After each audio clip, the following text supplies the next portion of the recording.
Greetings, everyone. This is a video overview for the informative argumentative essay, project 3. So I'm going to open the assignment sheet, just talk a little bit about what you're doing here. So first off, you do need to draw on all of the chapters and writing choices you've been practicing since project 1.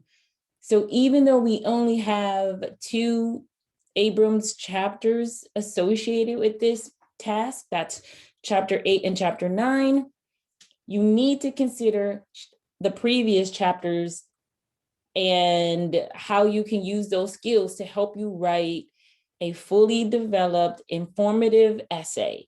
So this essay asks you to think about the information you learned about argumentation and specifically inquiry-based research and research writing in general in this project, but you still need to think about description, ordering like narration, and from the analysis writing, choices having to do with interpretation, supporting your interpretation, synthesizing, and supporting your answer to your research question with solid evidence that you got from doing research beyond the internet.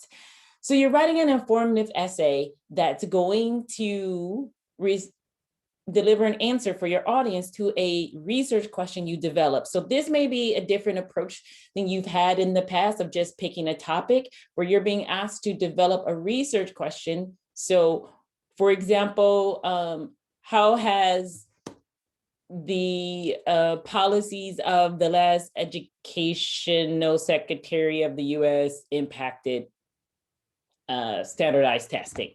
So I'm just making that up. So I want to make sure that it's a solid research question, that it's narrow enough and it's not too broad, but it's not too narrow, that I can actually find a variety of expert research on it, credible research. So my research doesn't have to all be from, say, hard to read research articles, but maybe one, okay? You also get to choose that whether you're going to do APA or MLA style for this.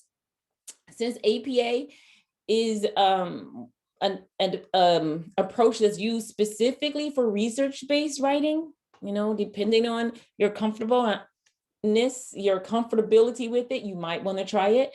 MLA is used for both research style writing and other types of writing that may or may not require research, but you need to make a choice. What you're going to use. You have to select a research topic. That topic should come in the form eventually of a really well-defined research question. So we're using chapters 8 and 9, and I'm giving you 2 specific essays that you may want to look at, even though there are other essays in your resources here. These 2, because they have the annotated bibliography that the students created in order to help them write the essay.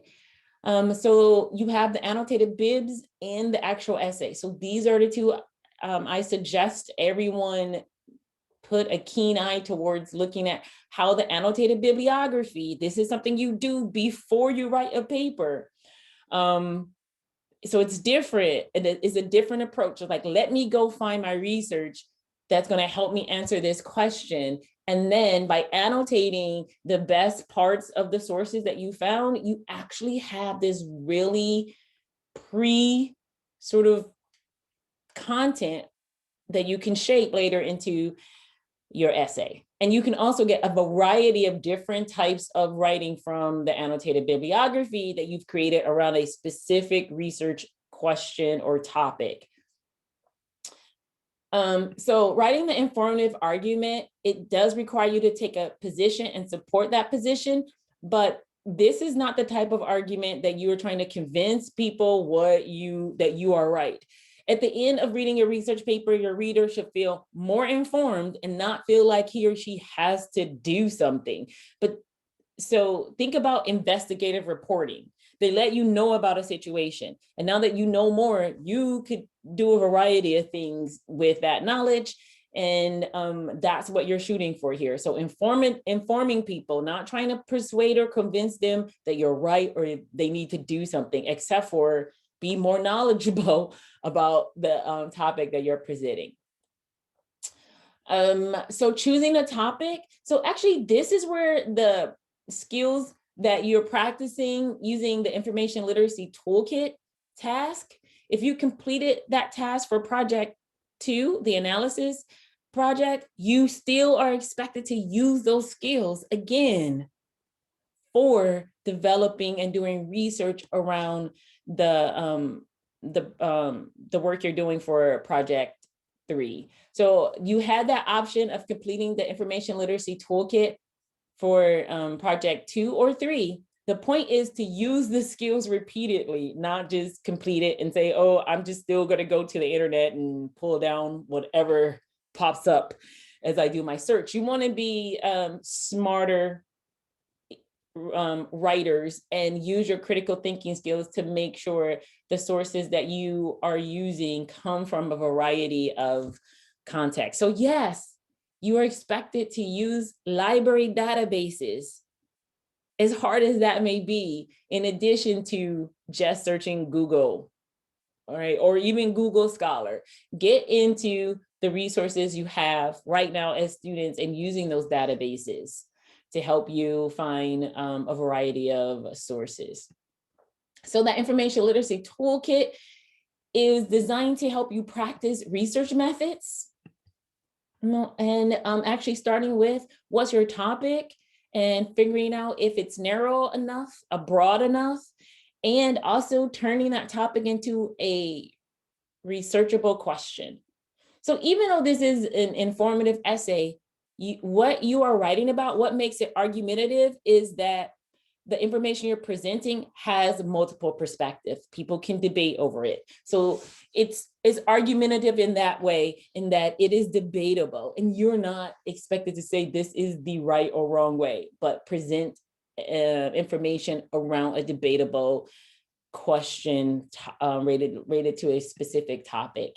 And your research also needs to be relevant. So you shouldn't be researching things that aren't timely, that has nothing to do with, no one can get invested in caring about it today. Research is usually somehow related to a present sort of conversation. I believe is in chapter 8 of Abrams that it talks about doing research in a way that allows you to join an ongoing conversation. All right, so the toolkit, research methods, starting with topic selections and narrowing down to a question, and then looking in a variety of sources, including specific library databases searches, as well as the internet, to find credible sources to help you answer your research question. And it also gives you information on how to analyze and interpret the content from the sources that you're finding. And finally, looking at how to incorporate those sources into your work. So that's the goal. That's how the information literacy toolkit works alongside any writing that requires you to do research. Even any writing that requires you to think about a topic, it's helpful. All right, so the research requirements for this document. So you need to complete the information literacy toolkit if you didn't already for a previous assignment. You should have a working bibliography, and all a working bibliography means is you are collecting possible sources from the very start. When you think about your topic, as you narrow your topic down, and as you turn it into a researchable question.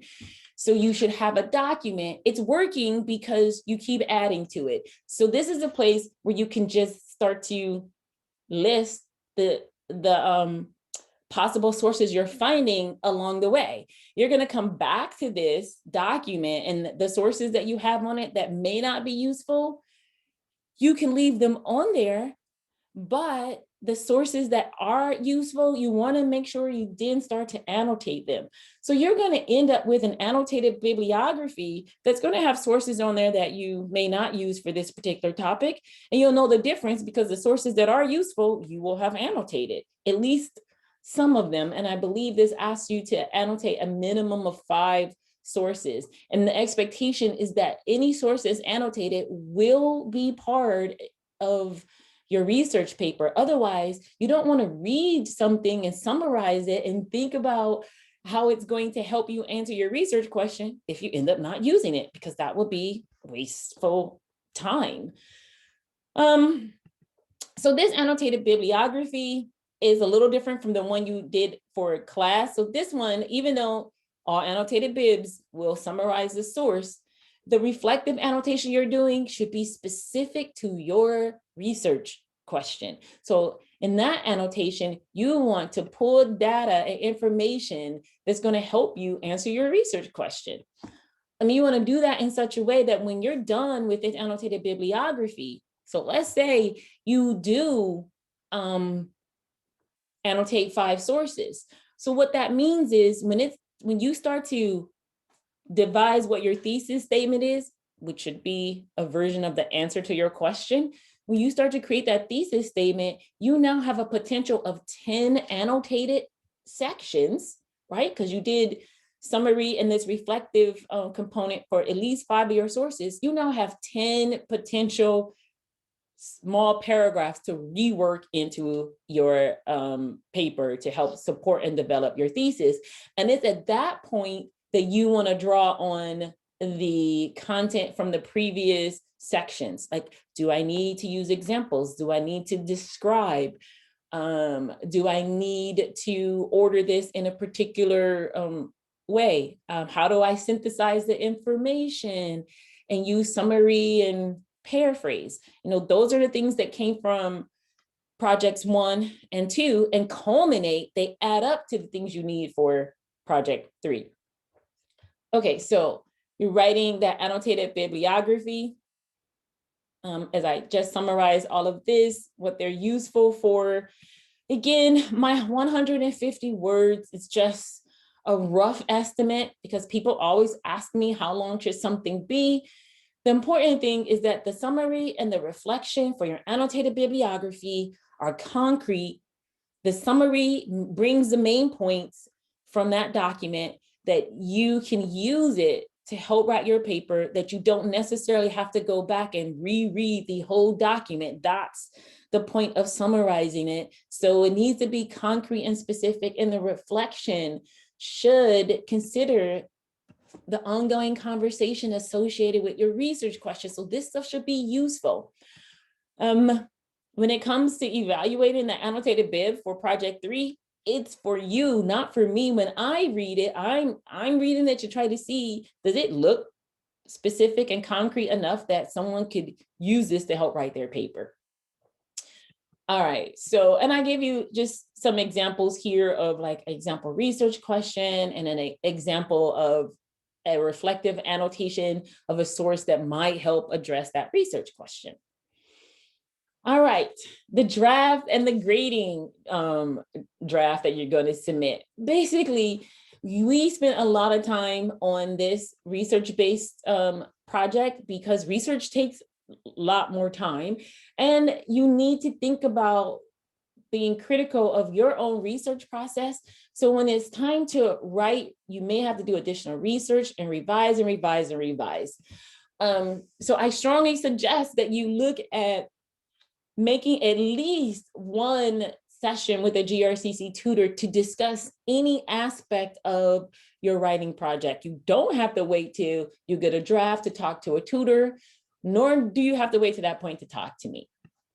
So I'm not going to go over this portion too much, but I do want to stress that I am asking you some specific things, like I want you to write this thing called a 2-paragraph introduction, and there's a mini lesson on that. Your thesis has to be this weird thing called an explicit forecasting thesis statement, and you want to look at mini lesson 16 for that. Overall, Your research paper should still be controlled by you. It's like you're the coach of this information team. So you should be present in that paper, and your research should not take over. So that's why I say things like your introduction and your concluding paragraph should be like 90 to 100% all your voice. It shouldn't be taken over by research. The body paragraphs, a good mixture of, that could be up to 50-50, but you're going to want to get started and thinking about how you're going to put the pieces of this research paper together.